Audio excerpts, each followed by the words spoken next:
Okay, this is the Chapter 1 Pre-Algebra test review being worked out. And so I'm going to go through this pretty quickly, but I will explain how to do every problem on the review. Remember, the review for tests in pre-algebra are basically another version of the test so that you can make sure you understand what's being asked for on the test.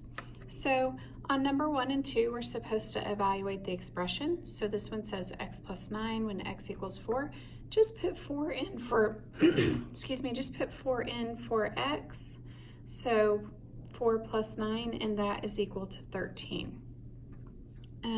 For number 2, it says evaluate y over z when y is 16 and z is 4. So we'll put 16 in for y, 4 in for z, and the answer is 4. This says simplify each expression using the proper order of operations. All right, so step 1 is parentheses. So we'll have 20 plus 3 squared times 2 minus, the parentheses here is 10 divided by 5. Next, we're going to do exponents. 20 plus 9 times 2 minus 10 divided by 5. Then we'll just work multiplication and division from left to right. 20 plus 18 minus 10 divided by 5 is 2. And now we're finally going to be able just to work from left to right. 20 plus 18 is 38, minus 2 is 36. All right, now for number 4, we work what's in the parentheses first. Now this parenthesis is just talking about multiplication between the 5 and the 4, so that actually waits. But this parenthesis, we're going to make this 5.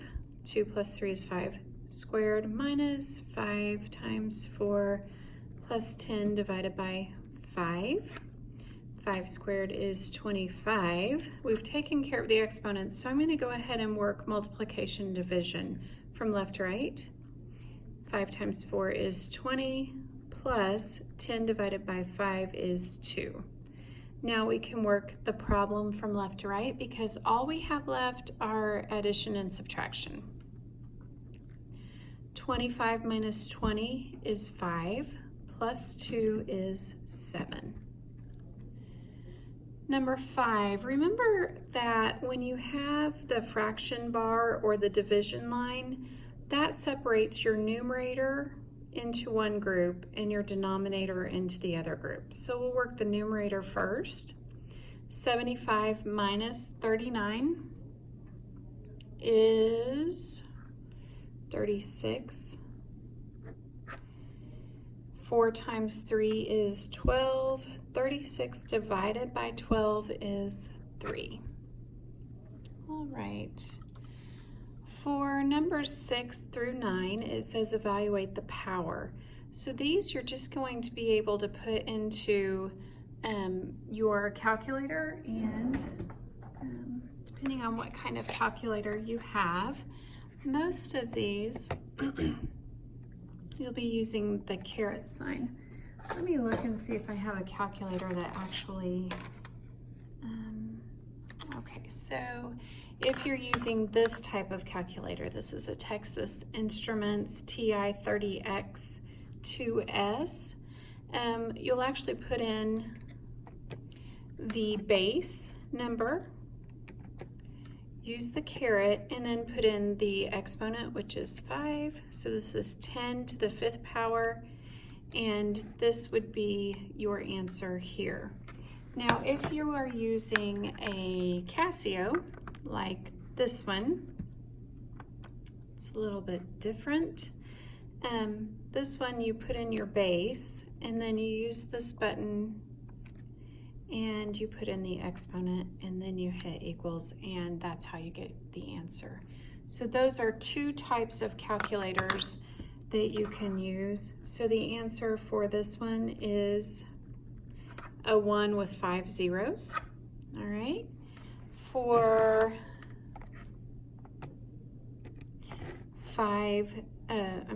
2 to the 3rd power, that's 8. A lot of people know that just in your head, 2 times 2 times 2. 5 to the 4th power, 625. And 6 squared is 36. All right. On number 10, you'll find the absolute value and the opposite of each of these integers. So the absolute value of negative 23 is 23. Remember, absolute value means distance from 0. This is 23 units from 0. The opposite of negative 23 would be positive 23. So you actually have the same answer for both of those. On 35, the absolute value is 35. The opposite of 35 is negative 35. So just change the sign when it comes to the opposite. All right, moving on to number 12. Excuse me, the pages are sticking together. Here we go. Number 12, write the integers in order from least to greatest. You can make a number line. You do not have to make a number line. Negative 4 is going to be my first number because it is the least. Then negative 1, 0, 2, and 7. Make sure that when you do this that you don't forget a number. So if you want to mark them out as you write them down, that might be a good way to make sure you get them all. I would hate for you to lose points because you missed one of the numbers. All right, on this one we have negative 8, that is the least. Then we have negative 1. Then we have 3, 5, and 10. All right.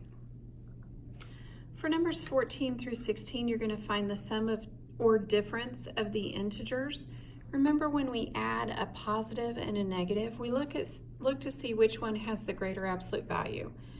For this one, 35 has the greater absolute value, so we're going to subtract the absolute value of this one from the absolute value of that one. 35 minus 11 is 24. And we give it the sign of the one that has the greatest absolute value. So 24 is my answer. On this one, we're adding numbers with the same sign. So just add their absolute values and give you the answer, the sign that both of them carry. So the absolute value of negative 28 is 28, plus the absolute value of negative 40, which is 40. So 68, and we'll give it a negative. All right, this one is finding the difference. Remember, when you're subtracting a negative, it just makes both of these positive. Or it's like adding the positive, which is what the opposite, which is the positive. So my answer is 11. All right, on number 17 through 19, you're finding the product or the quotient. Negative 20 times a positive 4. Remember, a negative times a positive will always give you a negative. Then just multiply the numbers. So the answer is negative 80. On number 18, you have a negative divided by a positive. Remember, that's going to give you a negative answer. 4 goes into 7 one time with 3 left over. 4 goes into 36 9 times, so my answer is negative 19. On this one, we're multiplying a negative times a negative. That's going to give us a positive answer. And then you can use your calculator or you can do that by hand for the sake of time. Actually, it's 750. I don't need my calculator for that one. 3 times 25 is 75, and then you just add the 0 there. All right, so that's how you do numbers 1 through 19. Now, number 20 is actually dealing with the coordinate plane. And so I'm going to have to lift my camera up just a little bit. If you could see how I do this, you would know that I am just stacking another book under the camera, which, you know, I have kind of a precarious setup here. All right, so it says plot the points in the coordinate plane and describe the location of the points. So we're going to start off with A, It's at -3, 4. I'm gonna go over -3 on the x and up 4, 1, 2, 3, 4. I'm gonna put my point here. I'm gonna label it A, and point A, I'll write it down here, is in quadrant, remember this is quadrant 1. We have quadrant 2 here, quadrant 3, 3, and then this is quadrant 4 here. So A falls in quadrant 2, so I'm just gonna write Q2 for A, all right? B is at 0, -1, so we just go down 1 on the y-axis. So when I write where point B is, I'm gonna put y-axis. It's actually on the y-axis. All right, now for C, back up here, it's at 2, 5. So I'm gonna go over 2, 1, 2, because it's positive. I'm gonna go up 5 because it's positive.